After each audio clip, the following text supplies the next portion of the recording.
monikulttuurisuus, mun mielestä se on vakava ja tärkeä ja iso ja hieno asia. Balanssi tämän pienen pohjoisen perifeerisen kansan ja monikulttuurisuuden välillä kääntyy kyllä hyvin erilaiseksi. Kantaväestön lasten määrä vähenee ja maahanmuuttajien määrä kasvaa. Me mennään Tukholman ohi.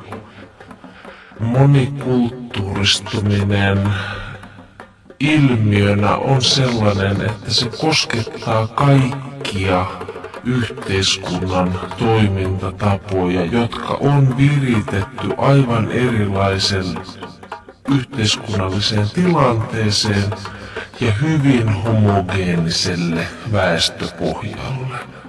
Mun nähdäkseni tässä nyt on taas sellainen yhteiskunnallinen iso tärkeä muutos, johon me tullaan myöhään, mutta rajulla nopeudella.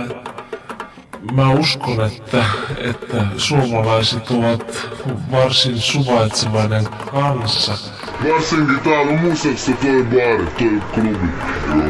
Ne muistaaksä? Eikö se ole rasistibaari? Ei oo enää.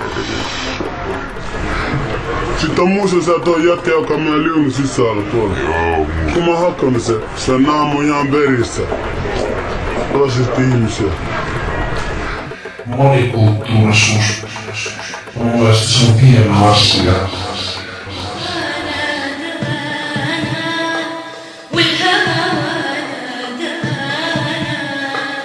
يا طيبة